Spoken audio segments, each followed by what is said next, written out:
Delhi Capitals वालों को भी मुबारक हो और रॉयल चैलेंजर्स बैंगलोर को भी मुबारक हो। भाई दिल्ली कैपिटल्स की जीत से रॉयल चैलेंजर्स बैंगलोर जितनी खुश है उससे ज्यादा खुश कोई है नहीं। लखनऊ सुपर जायंट्स के साथ तो चलो खेल हो गया, आखिरी ओवर में क्या हुआ है, आखिरी ओवर का भी कुछ समझ में नहीं आया कि लास्ट ओवर में क्या किया अरशद खान ने। लेकिन मुबारक हो, एक बार फिर से मुबारक हो रॉयल चैलेंजर्स बैंगलोर को। और क्यों मुबारक हो? क्योंकि लखनऊ सुपर जायंट्स की हार से सबसे बड़ा फायदा हुआ है रॉयल चैलेंजर्स बैंगलोर को। अब ऐसा नहीं है कि रॉयल चैलेंजर्स बैंगलोर क्वालिफाई कर गई है, लेकिन क्वालिफिकेशन के लिए अब ज्यादा टीमों पर निर्भर होने की जरूरत है और अब जो है सिर्फ अपने दम पर टीम जो है क्वालिफाई कर सकती है। पूरा सिनेरियो आपको इस वाले वीडियो में भी बताएंगे और अगर वीडियो भी आप लोगों के लिए करेंगे। लेकिन सबसे पहले दिल्ली कैपिटल्स और लखनऊ सुपर जायंट्स के बीच आईपीएल 2024 का जो मुकाबला, इंटरेस्टिंग मुकाबला खेला गया, उस मुकाबले का पूरा हाईलाइट सबसे पहले दे देते हैं। ये मुकाबला नंबर 64 था, दिल्ली के अरुण जेटली स्टेडियम में ये मुकाबला खेला गया और इस मुकाबले में बिल्कुल देखिए यहाँ पर दिल्ली इस समय तो ऊपर आ गई है, लेकिन ये नेट रन रेट देखिए यहाँ पर कृष्णा भाई स्टूडियो में बैठे हैं और वो ज्यादा आरसीबी के मतलब बहुत बड़े फैन है, तो वो ये देख के थोड़ा सा शॉक हो गए कि भाई दिल्ली ऊपर आ गई है। भाई नेट रन रेट भी तो देखोगे, नेट रन रेट का पूरा खेल है बाबू भैया, पूरा नेट रन रेट का खेल आपको बताते हैं। लेकिन पहले मैच का हाईलाइट ले लीजिए।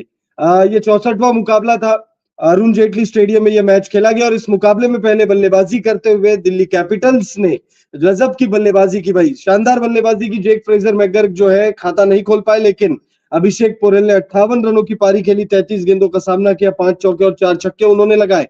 उनके अलावा अगर आप देखो तो भाई शाई होप ने उनका बेहद अच्छे से साथ निभाया। शाई होप ने भी अच्छी बल्लेबाजी की, 38 रन उन्होंने बनाए। ऋषभ पंत ने 33 रनों का योगदान दिया, तो वहीं ट्रिस्टन स्टब्स के बल्ले से 25 गेंदों में 57 रनों की पारी आई, 4 छक्के उन्होंने लगाए, 228 की स्ट्राइक रेट से उन्होंने बल्लेबाजी की।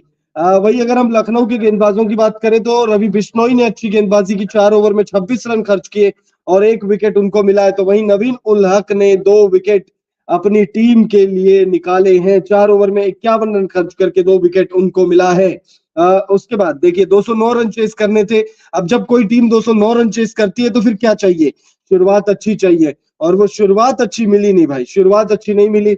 अगर आप देखो तो भाई आयुष बदोनी हो, मार्कस स्टोइनिस हो, निकोलस पूरन ने गजब की बल्लेबाजी की। भाई निकोलस पूरन ने 27 गेंदों में 61 रनों की ताबड़तोड़ पारी खेली और ऐसा लग रहा था कि जब तक निकोलस पूरन बल्लेबाजी करेंगे तब तक ये मुकाबला दिल्ली कैपिटल्स जीत नहीं पाएगी। लेकिन भाई निकोलस पूरन को चलता कर दिया, 61 रनों पर आउट कर दिया निकोलस पूरन को। और भाई मुकेश कुमार ने गजब की बल्लेबाजी गेंदबाजी की थी उनके खिलाफ अक्षर पटेल के हाथों, और अक्षर पटेल का क्या कैच था भाई वो। अगर आप लोगों ने वो कैच मिस कर दिया तो समझ लीजिए, मैं ये नहीं कह रहा कि कैच ऑफ द सेंचुरी या कैच ऑफ द सीजन या कैच ऑफ द मतलब उससे बेहतरीन कैच कोई हो नहीं सकता। मैं ये कह रहा हूं कि भाई शानदार कैच था, डाइव लगाते हुए आगे उन्होंने मतलब दौड़ते हुए वो आगे की तरफ दौड़े और डाइव लगाकर उन्होंने एक हाथ से निकोलस पूरन का कैच पकड़ा। यकीन मानिए अगर वो कैच छूट गई होती तो फिर ये मैच भी छूट गई होती। लेकिन अरशद खान की तारीफ करनी होगी आप लोगों को, 33 गेंदों में 58 रन बनाकर नाबाद लौटे भाई अरशद खान। अरशद भाई जो है ये मुकाबला, भाई अरशद भाई ने क्या किया है यार, कमेंट करके बताइए क्या किया।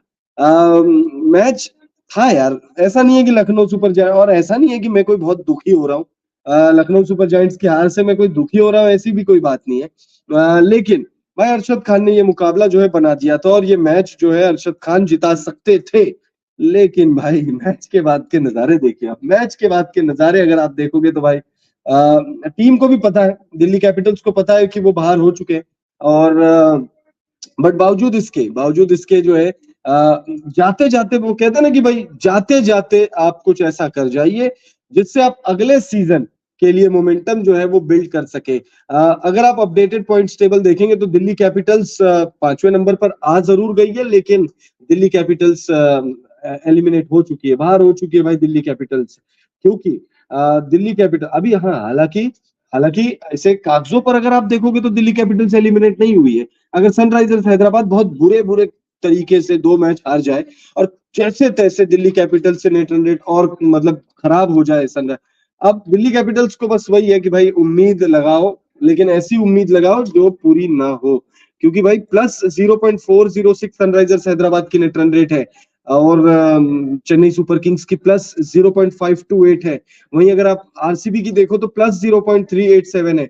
अब भाई इन तीनों टीमों मतलब आरसीबी अगर अगला मुकाबला हार जाती है तो फिर जाहिर सी बात है वो ऊपर निकल जाएगी। तो आरसीबी और सीएसके में से कोई एक टीम क्वालिफाई कर रही है, ऐसा आप मान के चल सकते हो, ऐसा आप मान के चल सकते हो। लेकिन सनराइजर्स हैदराबाद भी मुझे लग रहा है कि भाई डेफिनेटली क्वालिफाई कर जाएगी।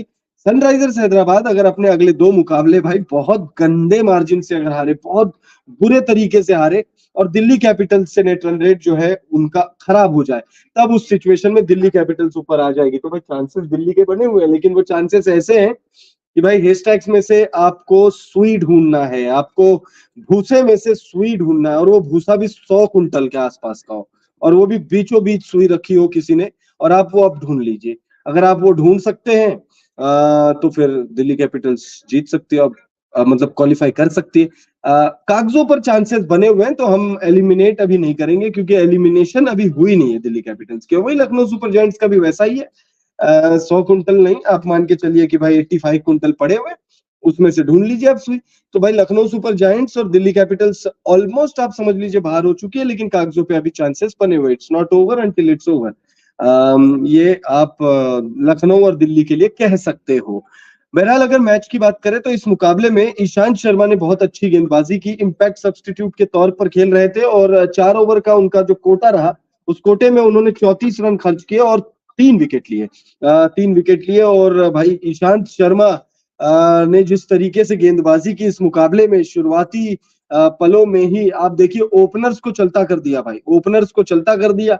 और जब ओपनर्स एक बार चलता हो जाए, आपके 209 रन आपको चेस करने हैं और ओपनर्स आउट हो जाए, फिर उसके बाद कहाँ मैच आप देखते हो। अमूमन नहीं देखते हम कि ये वो मुकाबला जीत जाए चेस करने वाली टीम, क्योंकि भाई 209 रन चेस करने और आपके ओपनर्स भी कौन है भाई, क्विंटन डीकॉक और केएल राहुल, और जब ये दोनों आउट हो जाए उसके बाद मार्कस स्टोइनिस भी नहीं टिक पाए। हुड्डा साहब को तो पता नहीं क्या हुआ है, मुझे लग रहा है कि भाई हुड्डा साहब जो है अब शायद अब मुझे नहीं लगता आईपीएल में हमें दिखने वाले हैं, क्योंकि लखनऊ सुपर जायंट्स डेफिनेटली उन्हें बाहर कर देगी अगले साल जो ऑक्शन होने उससे पहले, मेगा ऑक्शन होने, और लखनऊ सुपर जायंट्स बाहर कर देगी। अब अगर हुड्डा साहब डोमेस्टिक सत्र में कोई ऐसे सुनामी ला दे कि भाई उनको इग्नोर करना इम्पॉसिबल हो जाए, तब मुझे लग रहा है कि दीपक हुड्डा आपको खेलते हुए दिखेंगे, क्योंकि दीपक हुड्डा जो है मतलब बेहद ज्यादा शर्मनाक प्रदर्शन इस सीजन उनका रहा है। और इस मैच की बात करें तो इस मुकाबले में भाई 208 रन दिल्ली कैपिटल्स ने बनाए थे। दिल्ली कैपिटल्स के लिए अभिषेक पोरेल ने 33 गेंदों में 58 रनों की पारी खेली। ऋषभ पंत के बल्ले से 33 रनों का योगदान आया। स्टब्स के बल्ले से भाई 25 गेंदों में 57 नाबाद रनों की जो पारी आई, उसी की बदौलत 208 रन बना दिए 20 ओवर के अपने कोटे में दिल्ली कैपिटल्स ने। और दिल्ली कैपिटल्स के कप्तान ऋषभ पंत ने अपने बड़े भैया विराट कोहली के लिए रास्ता जो है वो आसान कर दिया। अब यहां से आरसीबी अपने बलबूते क्वालिफाई कर सकती है, अपने बलबूते, किसी की कोई चिक चिक नहीं, कोई मचमच नहीं, जीतो और एक मार्जिन से जीतो। और वो मार्जिन भी क्या है, बहुत सिंपल है भाई, 18 रनों के मार्जिन से आपको जीतना है। सीएसके को 18 रनों के मार्जिन से हरा दीजिए और प्लेऑफ्स में क्वालिफाई कर लीजिए। अगर आप डिफेंड करते हो तो फिर आप 11 गेंद सॉरी अगर आप चेस करते हो तो फिर 11 गेंद शेष रहते मुकाबले को जीत जाइए, क्योंकि भाई नेट रन रेट बहुत ज्यादा अंतर नहीं है दोनों टीमों की। उसको लेकर हमने पूरा सेपरेट जो है 2-3 वीडियो ऑलरेडी बना चुके हैं, अलग अलग तरीके के सिनेरियोज, अलग अलग तरीके के मैथ्स आप लोगों को हम करके दिखा चुके हैं। वो उन वीडियोस को भी जाकर अगर आप चेकआउट करिएगा। अगर आप आरसीबी के फैंस है तो आप देखिए उन वीडियोस को और अपने दोस्तों तक भी शेयर करिए, क्योंकि भाई आरसीबी के फैंस के पास है क्या, क्या है भाई, उम्मीद ही तो है। सिर्फ उम्मीद पर तो कायम है आरसीबी की पूरी टीम और फैंस। 16 साल से सिर्फ उम्मीद ही तो है कि भाई इस साल जीतेंगे, इस साल जीतेंगे, इस साल जीतेंगे, और इस साल भी उम्मीद है कि इस साल जीतेंगे। अब जीतेंगे नहीं जीतेंगे कमेंट करके आप बताइए। बाकी अगर हम इस मैच की बात करें तो इस मैच में यानी जो आज मुकाबला खेला गया मैच नंबर 64, इस मैच में दिल्ली के अरुण जेटली स्टेडियम में भाई निकोलस पूरन के बल्ले से सुनामी हमने देखी है। 27 गेंदों में 61 रनों की पारी खेली है और भाई इस पारी ने सांसें जो है ना धक धक धक धक करके रखा हुआ था पूरा दिल्ली कैपिटल्स वालों का। और दिल्ली कैपिटल्स वालों से ज्यादा आरसीबी वालों के। आरसीबी वाले जो है इस मैच को देख रहे थे भाई। मैं बता रहा हूँ फर्स्ट हैंड एक्सपीरियंस एकदम मतलब ये नहीं है कि भाई मैं सोशल मीडिया में कुछ देख के बता रहा हूँ, मैं हमारे जो ऑफिस है उसके हाल आपको बता रहा हूँ। जो आरसीबी के जितने फैंस हमारे यहाँ पे मौजूद है, बेचारे बेचारे ही वर्ड यूज करूंगा मैं उनके लिए अगर उनको बुरा लगे तो, वो जो है ना इस मैच में, भाई हट जा भाई, नॉकआउट मुकाबला चल रहा है जैसे आरसीबी का फाइनल मुकाबला चल रहा हो, आरसीबी खिताबी मुकाबला खेल रही हो। भाई देखिए उम्मीद है और उम्मीद पर दुनिया कायम है और उम्मीद पर आरसीबी भी कायम है। ऐसा नहीं है कि आरसीबी खिताब नहीं जीतेगी, इस साल नहीं जीतेगी, अगले साल जीतेगी, अगले नहीं जीतेगी, उसके अगले जीतेगी, जीतेगी जरूर। लेकिन आरसीबी के फैंस चाहते हैं कि विराट कोहली के टीम में रहते टीम जो है खिताब जीते। अगर मैं गलत कह रहा हूं तो कमेंट करके बताइए। बाकी दिल्ली कैपिटल्स ने मौका जो है वो बना दिया है। अब आरसीबी इस मुकाबले के नतीजों के बाद बहुत ज्यादा कॉन्फिडेंट महसूस कर रही होगी कि भाई अब हम हमारे दम पर इस सीजन क्वालिफाई कर सकते हैं, क्योंकि भाई एलएसजी ऑलमोस्ट बाहर ही है, उसके बाद दिल्ली ऑलमोस्ट बाहर ही है। बची कौन सी टीम? सनराइजर्स हैदराबाद क्वालिफाई कर जाएगी, क्योंकि एक मैच जीतना है सनराइजर्स हैदराबाद को। इतना सिंपल है सनराइजर्स हैदराबाद के लिए क्वालिफिकेशन सिनेरियो। और सीएसके और आरसीबी के बीच में आखिरी मुकाबला है। हाँ, अगर ये सिनेरियो और ज्यादा इंटरेस्टिंग हो जाता अगर आखिरी मुकाबले में आरसीबी को किसी और टीम के साथ खेलना होता और सीएसके को किसी और टीम के साथ खेलना होता, तब सीएसके उम्मीद कर रही होती है और आरसीबी हार जाए। हालांकि सीएसके जीत जाएगी और आरसीबी हार जाएगी तो वैसे ही सीएसके के 16 अंक हो जाएंगे। और आरसीबी वाले ये उम्मीद कर रहे होते कि भाई हम तो जीते ही जीते सीएसके हार जाए। लेकिन भाई सिंपल सिनेरियो है, 18 मई को आरसीबी और सीएसके के बीच में मैच नंबर 68 खेला जाएगा और 68वें मुकाबले में ये तय हो जाएगा कि भाई प्लेऑफ्स में कौन सी टीम जा रही है, सीएसके जा रही है या फिर जा रही है आरसीबी। आप कमेंट करके हमें बताइए कि आपको क्या लगता है, क्या इस साल कप नामदे होगा या फिर वापस से अगले साल की तैयारी करने लग जाएंगे फैंस और टीम।